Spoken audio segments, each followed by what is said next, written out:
Então vamos entrar na mensagem de hoje. Salmo 91, versículo 1. Começamos aqui hoje. Salmos 91, versículo 1. Nós vamos entrar aqui hoje nessa palavra. O Espírito Santo há de revelar para você aquilo que você precisa. E depois, na hora da oração da fé, nós vamos mais uma vez confirmar a bênção. Já nesse primeiro momento nós sentimos de orar um pouco mais aqui, de fazermos a oração da fé. E eu tenho certeza que você se motivou a vencer. Amém, gente? E se tinha alguma coisa, não tem mais domínio sobre o seu corpo. Você já foi curado. Diga graças a Deus. Então vamos para a mensagem aqui. Salmo 91, versículo 1. Esse é o texto base para o dia de hoje, né? O tema da mensagem que eu quero utilizar hoje é desfrutando do esconderijo. Por quê? Tem pessoas que ainda não estão desfrutando desse esconderijo, pessoal. Salmo 91, versículo 1 diz assim, ó: aquele que faz o quê? Que habita no esconderijo do Altíssimo, à sombra do Onipotente fará o quê? Esse aqui é o versículo base. A cada semana vamos estudar um, como eu falei anteriormente, né? Eu trouxe aqui como tema para a gente estudar hoje justamente essa questão do esconderijo. Eu acredito que, né, não sei se você lembra lá da fase infantil, da fase de criança, até porque aqui nós temos nesse culto pessoas mais maduras, né? Então você não vai lembrar de 60 anos atrás, 45 anos atrás, é difícil lembrar disso, né? Mas lá na nossa infância, quando éramos criança, no meu caso há 25 anos atrás, há 28 anos atrás, quando eu era uma criança de 5 anos, né? De 4 anos, eu não me recordo muito, eu não tenho muita noção. Mas até os meus 14 anos, naquela época, menino com 14 anos era menino ainda, né? Hoje com 14 anos já quer ser macho, já quer cantar de galo. Mas naquela época a gente era menino ainda, com 10, 11 anos. Tudo pra gente, a segurança que nós tínhamos era quem? Eram os nossos pais. Quando alguém nos ameaçava, quando alguma coisa chegava para nos afrontar, qual que era a nossa primeira atitude? Vou falar pro meu pai, não é? Lembra da Chiquinha? Vou falar pro meu pai que você me bateu, Chaves. Nem bateu, né? Mas brincadeiras à parte, você vai lembrar que a segurança está no pai. O pai, ele é um esconderijo para nós. Quando nós estamos neste esconderijo, nós se sentimos seguros. E por que muita gente não tem desfrutado disso espiritualmente? Já parou para analisar? Deus é o nosso pai. Ele é supremo, ele é Senhor. Ele é o dono da vida. Ele tem poder de dar e de tirar a vida. Ele tem poder de permitir problemas e de tirar problemas. Por que em meio às crises que nós enfrentamos, parece que nós não temos uma cobertura? Hã? Por que parece isso? Porque infelizmente nem todo mundo ainda soube absorver isso. Soube trazer isso para a sua vida. Eu sempre falo, as letras da Bíblia, eu tenho que extrair ela e me colocar nelas. Não é elas que têm que se aplicar a mim. Sou eu que tenho que ir de encontro a elas e me aplicar a elas. Como ele falou aqui logo no início, aquele que habita no esconderijo do Altíssimo, à sombra do Onipotente, ele fala sobre uma coisa interessante, que é o primeiro ponto que eu queria estudar com você, até anotei aqui. O que habita no esconderijo do Altíssimo. O que é habitar? Habitar é morar. Habitar é residir. Aí eu quero abrir com você na Bíblia Sagrada um texto em Daniel. Vamos lá? Daniel, a gente deixa aqui marcado que esse é o tema base, texto básico, né? Daniel, capítulo 6. Você lembra da Bíblia Sagrada, do caso de Daniel? Eu quero só comentar aqui um versículo com você, porque ele é um exemplo para nós de alguém que habitou na presença. Ele sabia que qualquer coisa de fora que viesse contra ele, aquilo não teria nenhum tipo de sucesso. E a mesma coisa nós deveríamos atribuir para nós hoje. Qualquer situação que se levantar contra mim, você está no esconderijo, na presença, aquilo vai vir, vai se levantar, e na mesma proporção que se levanta, ele cai. Porque a Bíblia mesmo é muito clara, ela diz, olha, por um caminho ele entra, mas ele tem sete caminhos para sair. São maiores os caminhos para sair do que para entrar. Às vezes o inimigo encontra uma brecha, uma situaçãozinha para tentar destruir a nossa vida. Mas a Bíblia diz que por 7 caminhos ele tem que sair. Nós temos a palavra de autoridade, nós temos autoridade na nossa boca. Nós entendemos muito bem o que devemos fazer diante das circunstâncias. Então por que não usamos às vezes, né? Às vezes nos intimidamos. É por falta disso, olha só. Daniel, capítulo de número 6. Né? Você está em Salmos, depois é Provérbios, Eclesiastes, Cantares, Isaías, Jeremias, Lamentações, Ezequiel, aí vem Daniel. Daniel, capítulo 6. Eu quero ler com você o versículo 10. É só um versículo aqui. Daniel tinha plena consciência de quem ele era. Diz assim a palavra, versículo de número 10. Daniel, pois, quando soube que a escritura estava o quê? Assinada, entrou em sua casa. Ora, havia no seu quarto janelas abertas da banda de... E 3 vezes no dia se punha de joelhos e orava, e dava graça diante do seu Deus, como também antes costumava fazer. Aí presta atenção num detalhe interessantíssimo aqui. Eu só estou resumindo aqui porque você já conhece a história. O Daniel, ele ficou sabendo de uma situação que havia sido aplicada como lei, lá naqueles territórios da Babilônia naquela época. A lei era, ninguém pode buscar a outro Deus que não seja o Deus de Nabucodonosor, o Deus da Babilônia. Não se pode buscar outro. É como se aqui no nosso estado hoje fosse promulgada uma lei que diz que não se pode mais orar ao Deus de Israel, ao Deus dos céus, a Jesus. Pode fazer qualquer outra coisa, menos orar em nome de Jesus. É como se viesse uma ordem como essa. Chegou aquela ordem. Quando ele recebe aquilo, com certeza ele deve ter dito, isso deve ser uma perseguição, só pode. Não pode fazer nada, não pode orar ao meu Deus, mesmo em terras estranhas. Mas ele disse, eu vou continuar fazendo a mesma coisa. Porque antes compete a mim obedecer a Deus e desobedecer aos homens. Entre obedecer aos homens e a Deus, ele preferia quem? A Deus. Isso é óbvio. Então, quando surge aquela situação, ele continua fazendo a mesma coisa que antes ele já costumava fazer, que era orar. Ele abre ali a janela das portas, ficava aberta a janela, e ele se direcionava em direção à região lá que dava para Jerusalém. Ele abriu a porta, ficou ali de joelhos, com certeza, fez a sua oração a Deus, como antes costumava fazer, mesmo diante da ameaça. Esse é o ponto que nós temos que tratar aqui hoje. A pessoa que habita no esconderijo do Altíssimo é a pessoa que ela, quando vê as situações se levantarem, ao invés de se intimidar, ela vai para lá. Ela vai para o esconderijo. Ah, mas se orar a outro Deus, você vai ser castigado por conta disso. Não, ainda que possa vir um castigo, Ele há de me livrar dessa situação. Ainda que haja de vir uma situação, mas Ele há de me livrar. Eu estou fazendo a vontade dEle. Eu estou habitando nesse esconderijo. Eu não estou vivendo para mim mesmo. Ainda que eles digam que vai ter algum tipo de punição, eu vou ficar na minha posição. Amém, pessoal? Eu vou ficar na minha posição. Tem gente que está passando por algumas crises hoje, pessoal. Surge um diagnóstico médico, passa por algumas lutas, e ao invés de vir continuar fazendo o que deve ser feito, que é orar, que é batalhar, às vezes ela desanima. Ela deixa de orar. Ela às vezes esquece até de pedir ajuda em oração. Estava conversando com uma pessoa ontem, e ela falou, pastor, estava passando por uma luta tão grande. Na hora não veio nem na cabeça pedir uma oração, nem ligar para o senhor, para o pastor Jamil, ligar para os pastores para pedir uma oração. Nem isso. Eu disse, meu Deus, mas que luta. Né? Mas que luta. A pessoa passou pela situação, graças a Deus já está bem encaminhada. Mas depois que a coisa já estava lá, né, foi lembrar, não, vou pedir uma oração para o pastor. Não, essas horas que você está passando por alguma luta, você tem que se ligar a Deus. E no nosso caso hoje nós temos pessoas que podem se unir a nós no propósito. Amém, gente? É claro, existem situações que são muito particulares, é muito peculiar, muito próxima, né, muito íntima. Às vezes é sua com Deus. Às vezes não precisa comentar. Mas tem casos que é mais extremo, você vai precisar de uma força espiritual maior. E aí você tem que ter pessoas diante de Deus que possam lhe ajudar. O Daniel, ele não tinha. Ele estava ali na Babilônia basicamente só. Ele tinha Sadraque, Mesaque e Abednego, seus amigos. Né? Eram as pessoas que ele tinha contato lá que podia orar junto com ele. O restante das pessoas, ninguém podia ajudar ele naquelas batalhas. Por isso que ele vai lá para o quarto, ele se direciona às bandas de Jerusalém e ora. Fala com Deus. Ele vai para aquela batalha como antes costumava fazer. Versículo 11. Então aqueles homens foram juntos e acharam Daniel fazendo o quê? Orando e suplicando diante do seu Deus.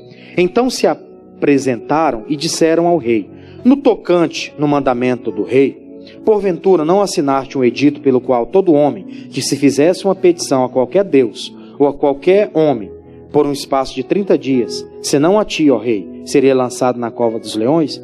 Respondeu o rei e disse: esta palavra é certa, conforme a lei dos medos e dos persas, que não se pode revogar. Então responderam e disseram diante do rei: Daniel, que é um dos transportados de Judá, não tem feito caso de ti, ó rei, nem do edito em que assinaste. Antes, 3 vezes por dia faz a sua oração. Ou seja, vieram enredar, vieram apresentar a situação de Daniel e dizer: olha, ele não está obedecendo ao teu edito, ele não está obedecendo àquilo que você colocou como lei, constituiu como lei. Então, por essa lógica, ele tem que ser feito o quê? Lançado na cova. Isso ali era uma coisa que não podia ser revogada, gente. O rei, naquela época, o rei que estava lá, ele gostava de Daniel. Tanto é que o Daniel foi colocado na cova dos leões, você vai lembrar muito bem dessa situação. Ele foi jogado na cova. E aí lá no dia seguinte, o rei vai lá na porta e disse: ô Daniel, não é o caso do teu Deus, o Deus a quem tu continuamente serves, que possa ter te livrado dessa situação? Estava triste, né? Poxa, o cara morreu, o cara justo, eu tinha colocado aqui constituído sobre um importante negócio, as coisas estavam fluindo nas mãos dele, e aí ele caiu nessa situação agora dessa lei que havia sido promulgada. Só que aí o Daniel lá da cova dos leões fala: ô rei, fique tranquilo, ninguém me tocou. Não teve um dos leões que tivesse a condição de tocar em um fio de cabelo meu sequer. E aí eles mandam lá tirar ele da cova, ele sai da cova intacto, sem que nenhum leão o tivesse tocado. Você sabe o que é isso? Vem diagnóstico, gente. Vem situações, nós estamos sujeitos a passar por isso. Vem uma crise aqui, vem um problema emocional do familiar, vem uma situação de um filho, uma situação de um irmão, mas até dentro do nosso próprio casamento. Quem que nunca teve uma crise? Quem que nunca passou por uma situação dentro do próprio casamento? Pastor, todo mundo passa? Infelizmente, gente. São pessoas diferentes. Não é igual. Não é todo dia que é só beijinho, paz e amor, vamos ali, meu bebê, né? Nem todo dia é assim, tem uns dias difíceis também. Tem uns dias em que um quer de um jeito, o outro quer do outro, e ali há uma desavença. A Bíblia diz que o sol não pode se pôr sobre a vossa ira, né? Tem que ir lá e tem que consertar depois. Não pode deixar a coisa andar assim, né? Não é a vontade de Deus que seja dessa forma. Mas pode surgir, e quando surgir, o meu Deus vai me dar livramento. Meu Deus não vai permitir, porque eu habito aonde? No esconderijo. Eu estou aqui, ó, no esconderijo. Qualquer situação que vier para me tragar, ele vai dizer: não toca. Ele reside no esconderijo. Daniel orava 3 vezes por dia. Quando veio a ameaça, ele continuou servindo do mesmo jeito. Ele mostrou para si e mostrou para Deus que, independente das circunstâncias, ele continuaria sendo o mesmo. Aí vem uma pergunta: será que as circunstâncias nos mudam? Né? Tem pessoas que as circunstâncias acabam mudando elas. Dependendo da circunstância, ela é uma pessoa. Mudou a circunstância, ela se torna outra. E o Daniel continuou o mesmo. Ele residia, morava no esconderijo. Morava lá no esconderijo. Você vai lembrar de Mateus 6, eu vou pedir para colocar na tela, rapidinho. Mateus capítulo 6, versículo 6. É o pastor Natan que está lá? É? Mateus 6, diz assim, ó: mas tu, quando orares, faz o quê? Entra no teu aposento e, fechando a tua porta, ora ao teu pai, que vê o que está oculto. E o teu pai que vê o que está oculto fará o quê? Te recompensará. Foi o que aconteceu com Daniel, foi ou não foi? Isso aqui são palavras de Jesus. Na minha Bíblia está escrito em letras vermelhas. Foi lá no Sermão do Monte. Ele falou: quando você for orar, entra no teu aposento. Não faz como os religiosos hipócritas que vão para as esquinas e lá eles abrem a boca na frente de todo mundo para dizer que estão orando, para mostrar uma coisa que eles são de Deus. Não, você vai lá para o teu aposento, ora ao teu pai que está em oculto. Ele vai te recompensar. E ele recompensa sim ou não? Ele ouve a nossa oração, ele nos socorre. Se ele não conseguir nos livrar da cova dos leões, mas ele vai nos conseguir livrar dos leões. O pastor Jaime sempre prega isso, né? Ele diz: Deus pode não te livrar lá da cova. Você vai lá para a situação, mas ele te livra da situação da morte. Amém? Ele não deixa o leão te tocar, né? Aí eu vou ler com você agora um outro exemplo da Bíblia, um pouco adiante, Êxodo. Eu quero falar um pouquinho de Moisés. Êxodo 33. Você vai lembrar dessa história. Êxodo capítulo 33. Quero ler com você apenas alguns poucos versículos aqui. Deus falou com Moisés dizendo o seguinte: olha, Moisés, você pode subir e você leva o povo com você e eu vou enviar um anjo. O anjo vai adiante de vocês. Você já deve ter ouvido muito falar sobre esse assunto, né? Deus falou: o anjo vai com vocês, eu não irei. O povo me desagradou muito. O povo me deixou muito mal. Mas é o seguinte, eu vou enviar um anjo por causa de ti, Moisés. O Moisés ficou revoltado com aquilo. Ele disse: não, Senhor, eu não quero só o anjo conosco, mas eu quero o quê?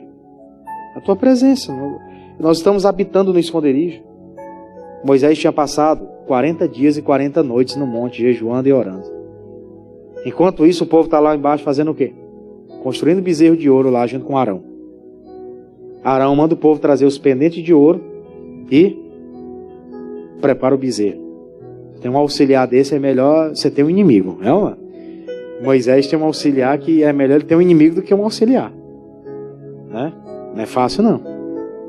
O próprio irmão era mais velho até, né? Era para ter mais juízo, mas infelizmente demonstrou porque era auxiliar e não líder, né, do povo. Aí tá lá, naquela situação, o povo aperta ele, pega os seus pendentes, tragam aqui. Fizeram um bezerro de ouro. Deus lá em cima do monte tá lá falar com Moisés: Moisés, desce porque o negócio lá tá feio. O teu povo, Moisés. Deus disse: esse povo não é meu mais não. Esse povo me desagradou muito. Aí o Moisés: não, Senhor. Desce lá, se entristece com aquela situação, fala sério com o povo, fala sério com Arão, e aí depois ele vai falar com Deus. E Deus falou: pode ir, eu vou enviar o anjo por causa de ti. Aí ele vai falar algo sério, né? Versículo de número... Eu vou ler com você a partir do versículo de número 9. Vamos lá? Versículo 9. Êxodo 33, 9. Vamos ler? E aconteceu que, entrando Moisés na tenda, descia a coluna de nuvem e punha-se à porta da tenda. E o Senhor falava com quem? Com Moisés. E vendo todo o povo a coluna de nuvem que estava à porta da tenda, todo o povo se levantava, inclinava-se, cada um à porta da sua tenda.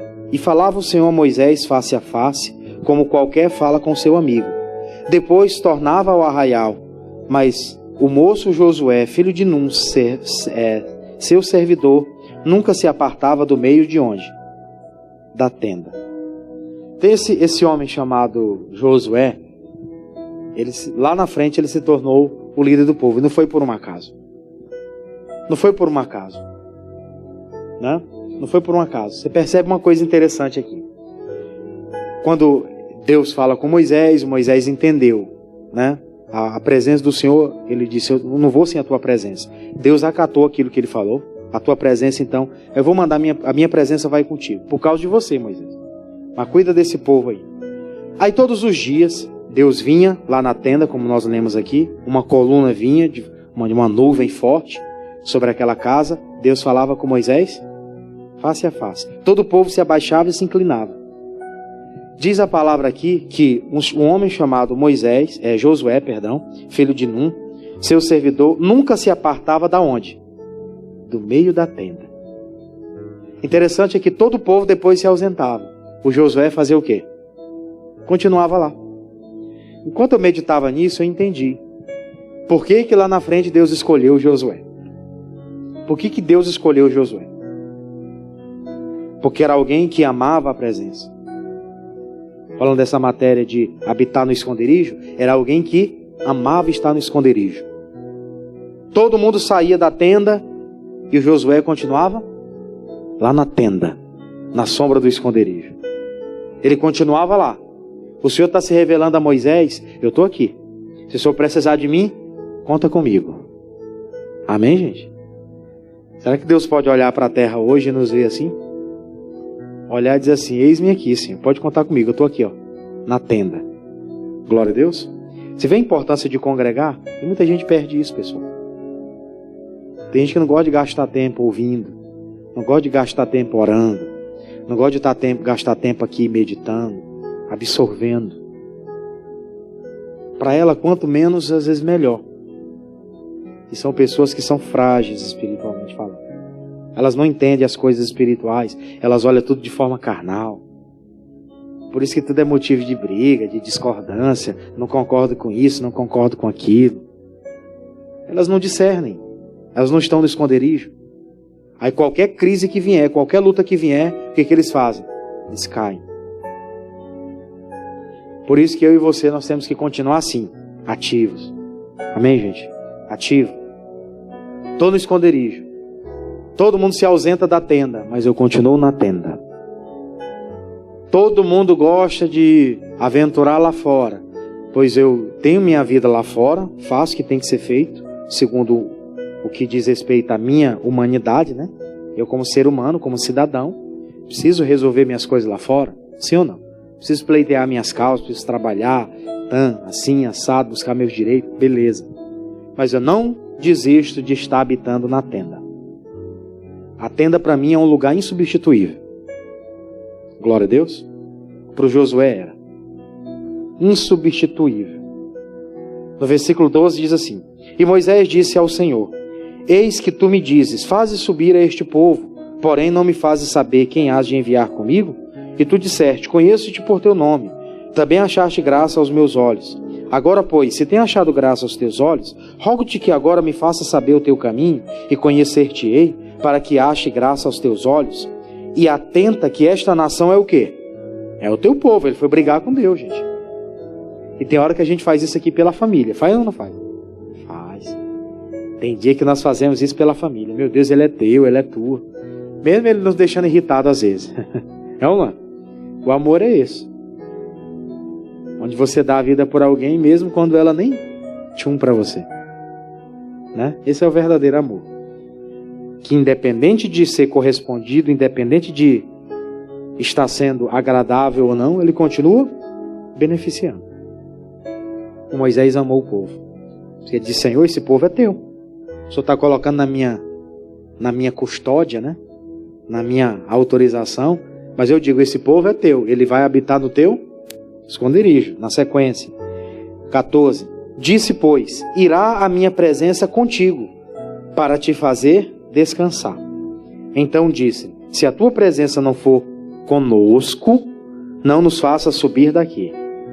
Como, pois, se saberá agora se tenho achado graça aos teus olhos, eu e o teu povo? Acaso não é por andares tu conosco, e separados seremos eu e o teu povo de todo o povo, que há de vir sobre a face da terra? Então disse o Senhor a Moisés: farei também isto que tens dito, porquanto achaste graça aos meus olhos, e te conheço por... Veja você no versículo de número 15, voltando lá novamente. Então diz assim: então disse-lhe, se a tua presença não for conosco, não nos faça subir daqui. Deus falou, no versículo 14, a minha presença irá contigo, para te fazer descansar. Ele fala na pessoa de Moisés: olha, a minha presença irá contigo, Moisés, para te fazer descansar. Aí o Moisés rebate Deus e fala: se a tua presença não for conosco. Ele disse: não só eu quero estar no teu esconderijo, mas eu quero esse povo também no esconderijo. Não quero que esse povo viva na minha dependência, mas eu quero que esse povo viva na sua dependência. Isso aqui é muito forte. Isso aqui eu guardo para mim, com toda a intensidade do meu coração. Eu não quero a presença só comigo. Eu quero que ela alcance as pessoas que estão à minha volta. Glória a Deus. Seria egoísmo da nossa parte. Deus falou que Ele é comigo, as outras pessoas que não quiser, se elas que se lasquem. Não é assim que muita gente fala? E fala com gosto. Não, esse não é a nossa maneira de pensar. Não é a nossa maneira de pensar. Lembra de Jeremias? O que Jeremias fazia? Ele chorava. Porque a salvação estava disponível para Israel e eles faziam o quê? Rejeitavam. Choram os ministros de Deus. Era para a gente estar chorando hoje também, pessoal. Primeiro, nós precisamos viver nesse esconderijo para descansar. Deus falou para Moisés: você vai para o esconderijo e eu vou te fazer descansar. Não foi isso que ele falou lá? Aquele que habita no esconderijo do Altíssimo, a sombra do Onipotente. Moisés, vou fazer você descansar. O povo não. Moisés disse: não, eu vou descansar e o povo também. A tua presença vai ser conosco, não só comigo. Amém, gente? Eu quero orar com você em cima dessa palavra hoje. Tem muita gente que você vai lembrar agora de orar por elas. Por isso que no início nós oramos pela nossa cura, porque nós já estamos curados. Amém? Eu acredito, se tinha algum incômodo hoje, também esse incômodo vai sair de você. Amém, gente? Seja físico, seja espiritual. Mas hoje nós vamos alcançar muita gente através da nossa oração aqui diante do altar. Nós vamos alcançar muita gente através da nossa intercessão aqui agora. Deus está nos dando um recado sério para que nós venhamos desbravar no mundo espiritual. Tem coisas que nós não vamos falar nada para a pessoa. Nós só vamos orar. E daqui a pouco nós vamos ver a pessoa mudando, a diferença na vida dela. E tudo isso é para a glória de Deus. Amém? A presença de Deus vai alcançar eles também. Amém? Vamos aplaudir o Senhor por isso. Glória a Deus.